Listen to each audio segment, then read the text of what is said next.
Buenas tardes a todos. Mi agradecimiento ante todo al comité organizador de esta hermosa conferencia y a la universidad que nos da cobijo en estos días. Mi charla tiene en realidad muy poco de científico. Se trata más que todo de hacer de su conocimiento de la experiencia de todo un pueblo empeñado en preservar sus bellezas naturales y sobre todo de un pequeño grupo de gente, básicamente de los maestros de la escuela del pueblo, en tratar de hacerle entender a la gente la importancia que tiene la preservación del medio natural y principalmente de la especie de orquídea que actualmente es la flor nacional de Venezuela. La Cattleya mosia, aunque vamos a hablar mucho de ella en estos pocos minutos de charla, no es la protagonista de la historia.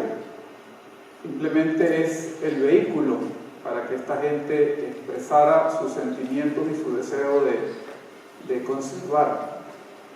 Cattleya mosia es la flor nacional de Venezuela desde el año 1951. Anteriormente era el Catasetum pileatum, hasta que por estar presente esta especie en Brasil y en Colombia, se decidió optar por cambiar a una flor endémica de Venezuela y sin lugar a dudas la Cattleya mosia ocupó ese rol preponderante porque es una especie ampliamente distribuida en toda la geografía del país, en la parte norte costera y en la parte del occidente, donde se asienta gran parte de la población del país.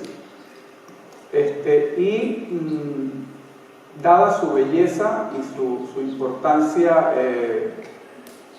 económica, digámoslo así, ha sido una especie castigada por la depredación, castigada por la extracción de su hábitat y por la disminución de su hábitat desde el siglo XIX.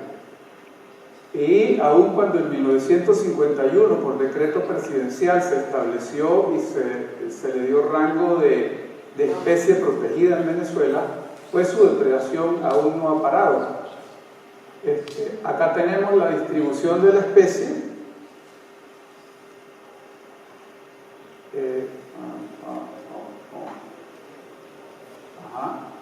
En toda la zona de la cordillera de la costa y de la cordillera de los Andes. Esto estaba, o era en teoría lo que se conocía de la presencia de la especie antes de 1951, y ya para los años recientes esto que tenemos aquí es lo que queda de presencia de Cattleya mosia en Venezuela. Está reducida a muy pequeños espacios, a muy pequeñas poblaciones, y aún esas pequeñas poblaciones siguen siendo víctimas de depredación constante y de extracción de su hábitat. En realidad la historia comienza con este señor que está aquí, un humilde trabajador de una alcaldía en un pueblo de Venezuela. Este señor se acerca a nuestra exposición nacional en el mes de febrero del año 2003 y se anota para realizar el curso de cultivo que se llevó a cabo 15 días después.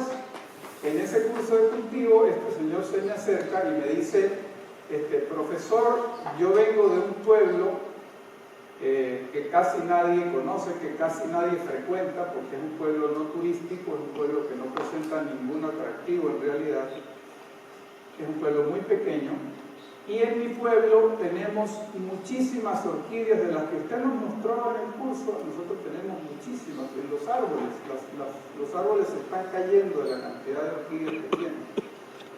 Y yo quiero que usted vaya al pueblo y nos dé la misma charla que nos dio aquí en este día. Usted vaya al pueblo y nos dé una charla similar para que usted nos enseñe a cultivar esas orquídeas, porque la gente solamente las baja de los árboles y las coloca en los árboles de los patios de sus casas, y allí ya tenemos plantas muy bellas, pero en realidad no las sabemos cultivar.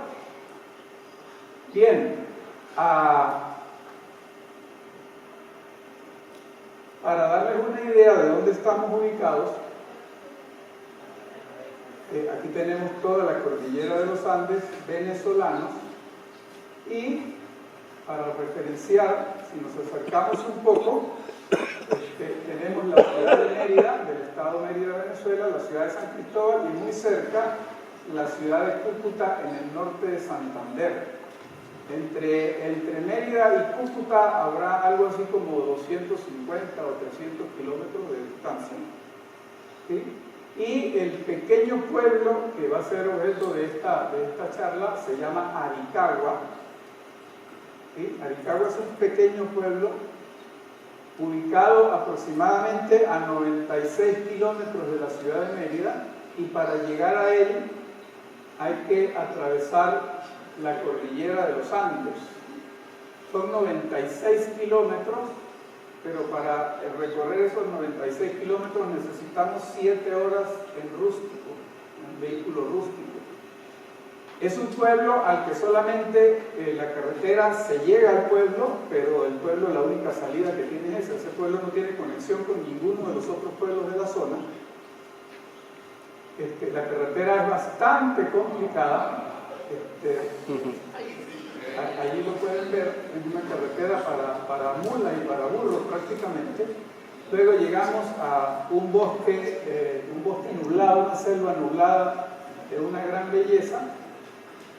Y cuando ya estamos llegando al pueblo nos encontramos con esta situación.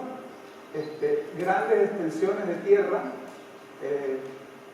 muy intervenida por la mano del hombre. Hay principalmente potreros para la cría de ganado y cafetales en la parte baja de los valles.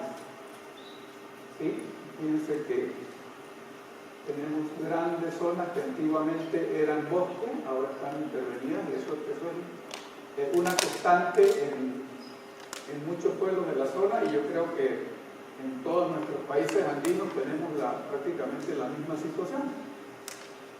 Bien, ahí llegamos a Aricagua, esa es la máxima resolución que Google me dio. Este es el pequeño pueblo, está situado en el piedemonte andino, hacia los llanos centrales, a una altitud cercana a los 1000 metros de altura. Es la capital del municipio del mismo nombre, del municipio de Aricagua, con una temperatura media de 22 a 24 grados centígrados, 1850 milímetros de lluvia anuales. Tiene una población, todo el municipio, de cerca de 4.500 personas, de las cuales unas 700 o 800 viven en el pueblo. Las demás viven en fincas y en pequeños caseríos. Y lo que vemos acá, fíjense, ya ustedes se dan cuenta del estado en que está la depredación del ambiente, del estado en que está la transformación antrópica del ambiente. Solamente quedan pequeños bosques de galería en la base de los valles, donde hay básicamente ahora grandes árboles, donde están las catrellas, las madres, las catrellas móseas, y abajo tenemos cafetales. Eso es básicamente lo que tenemos en estos días. Esta pequeña zona que está aquí, que es como de unas 20, 25 hectáreas, está delimitada casi en todo su alrededor por selva aislada ya cercana a los 2000 metros de altura. Entonces, la catrella mósea que crece entre los 800 y los 1200 metros se circunscribe a esta pequeña zona de acá. Todo lo demás está por encima de los 1800 metros de altura. Entonces la población está confinada en esta pequeña zona cercana al pueblo de Aricagua. ¿Y qué nos conseguimos en la visita? Bueno, aquí se ve una vista más cercana del pequeño pueblo. Fíjense como la topografía es bastante abrupta, bastante pendiente, de manera que de los 1000 metros de altura que tiene el pueblo, para llegar a los 1000 metros es en una muy pequeña distancia, muy corta distancia. Es un pueblito típico andino, como cualquiera de los pueblos de nuestros países. ¿Sí? Aquí tenemos la iglesia del pueblo. ¿Sí? Y en los alrededores del pueblo tenemos esto. Todavía tenemos algunas zonas vírgenes y prístinas, y los árboles están, como en todas nuestras zonas, cargados de plantas epífitas, básicamente orquídeas, bromelias y algunos helechos. Las plantas madres están localizadas casi siempre en la división del tronco principal de los árboles, donde se forman enormes plantas, enormes macollas de Cattleya mosia, principalmente en bucares, Eritrina popillana, y en cedro, Cedrela sicilis, es lo que más tenemos por allí, ¿sí? Y luego en las bases de esos pequeños bosques que quedan en las plantaciones de café, vemos plantas, vemos muchas plantas creciendo en los cafetos, prácticamente a ras del suelo, pues a menos de 1 metro de altura, ¿sí? Y se observa la presencia de los polinizadores. Hay muchos frutos en esas plantas que crecen en los cafetos. Y luego en las casas del pueblo tenemos esto, hermosas plantas de Cattleya mosia que florecen sin mayor inconveniente, sin mayor problema en los árboles de los patios de las casas. Bien, en el mes de abril del año 2003 hicimos el viaje al pueblo y dictamos un taller de cultivo de orquídeas, el cual incluyó cultura general, los principales géneros, taxonomía básica, cultivo, condiciones ambientales, siembra simbiótica, siembra asimbiótica, todo. Aquí tenemos la cámara de siembra que se llevó en esa oportunidad, y el taller fue tomado por los maestros de la escuela, por el señor alcalde del pueblo y su familia, por los policías del pueblo, por los cultivadores de orquídeas del pueblo y por algunos productores agropecuarios en ese momento. Aquí estamos en una pequeña visita del campo, explicándole a la gente las condiciones de cultivo de las plantas. Esta otra vista, ¿sí? Y ahí está el pequeño grupo de estudiantes en ese momento. Bueno, lo cierto es que ese curso de cultivo de orquídeas, que originalmente estaba programado para durar 3 días, terminó prolongándose a 15 días. Pero en realidad no fue el curso el que se prolongó a 15 días. En ese momento surgió la iniciativa por parte de esta misma gente de buscar la manera de proyectar al pueblo y de mejorar la condición general de esa población de orquídeas presente en la zona.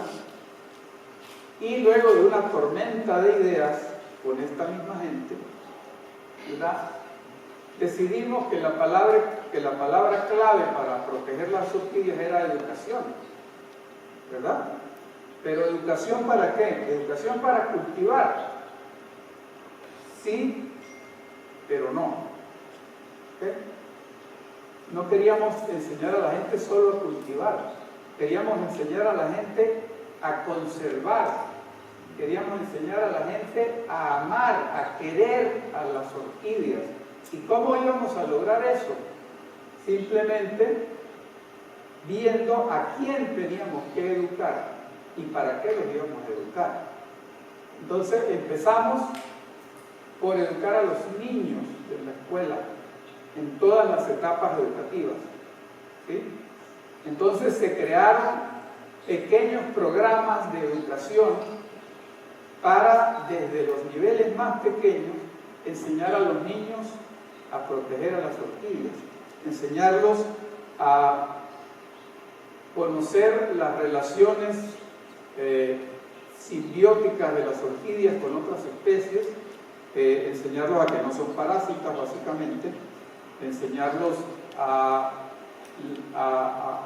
la importancia de proteger las orquídeas para a su vez proteger a las abejas, enseñarlos a proteger las orquídeas para proteger el bosque donde ellas crecen. Todo ese tipo de cosas. Se creó un pequeño programa donde desde las etapas iniciales, simplemente con cambiar los dibujos de Mickey Mouse que los niños hacían en los años anteriores por dibujos de orquídeas y enseñarlos a pintar orquídeas y a pintar el araguaney, que es el árbol nacional de Venezuela, y pintar al turpial, que es el ave nacional de Venezuela, se fue creando una conciencia en esos niños, ¿sí? Y aquí vemos una sección. Aquí están los profesores de la escuela, algunos profesores de la escuela, trabajando en lo que íbamos a darle a los niños, y aquí ya se ven dibujos que los niños estaban haciendo. Esto ya es unos días después. Aquí hay una catleya mosia pintada, el araguaney y el turpial, junto con la foto del libertador Simón Bolívar. Bien, una vez que los niños en las etapas superiores, pues ya se empezó a trabajar con trabajos sobre simbiosis con las micorrizas,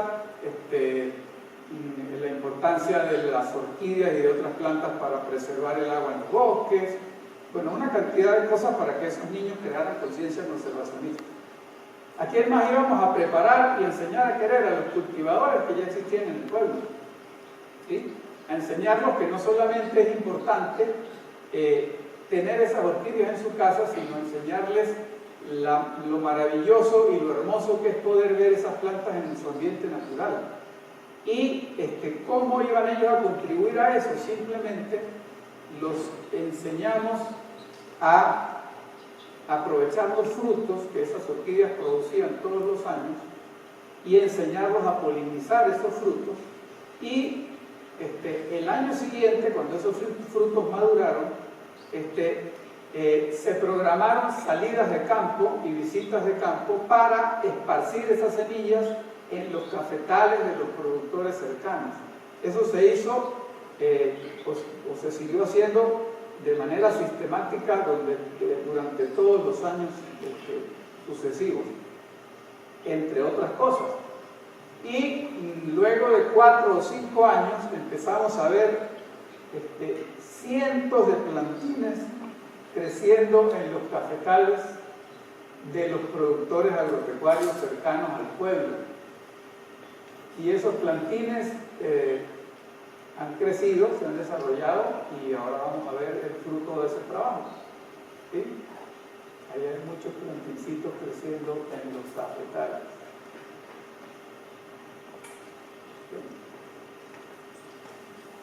Ahí van creciendo. Luego, ¿a quién más teníamos que educar? A los productores agropecuarios. ¿Simplemente para qué? Para que no tumbaran las orquídeas de los cafetales cuando estuvieran haciendo limpieza de las plantas. Se presentó un grave problema en los años 2010-2011, cuando, empujados por las políticas económicas erróneas del gobierno, muchos productores agropecuarios se vieron obligados a eliminar los cafetales porque simplemente el precio que pagaba el gobierno por el café no valía la pena ni recogerlo. O sea, era preferible tumbar los cafetos que recoger la fruta, porque no había manera. Entonces, para ese momento, varios de los productores agropecuarios, antes de arrasar con sus cafetales, convocan a los cultivadores y a la población, a la gente del pueblo, y recogen las plantas, hacen una cosecha de plantas, ¿sí? Y aquí tenemos las plantas en un orquidiario de paso, ¿sí? Donde lamentablemente por no tener más en qué sembrar, fueron sembradas en el lecho arborescente, otra especie protegida, pero bueno, no todo lo que uno quiere se puede dar. ¿Sí? Esas plantas fueron luego repartidas entre todos los cultivadores del pueblo y se lograron extraer de los cafetales tumbados cerca de 700 plantas de Cattleya mosia. ¿Okay? Muchas de esas plantas eran aquellos seedlings que vimos en los primeros años. Este es el fruto de todo ese trabajo. ¿Okay? Ahí se ven las plantas, bastante adelantadas. Luego, ¿a quién teníamos que educar? A los funcionarios públicos. ¿Para qué? Para que el funcionario público colaborara con toda esta labor que se estaba haciendo. Esa tarea fue relativamente sencilla porque el alcalde desde un principio estuvo ganado de la idea. Él hizo el primer curso y él siguió con nosotros a través de todo el proceso, lamentablemente sin contar para nada con recursos, porque el pueblo de ese tamaño, imagínense qué recursos puede manejar una alcaldía. Mas sin embargo, el alcalde a los pocos años mandó a construir o construyó en la plaza del pueblo un pequeño orquidiario donde fueron colocadas las orquídeas que eran decomisadas a la gente que trataba de sacar orquídeas del pueblo. ¿Sí?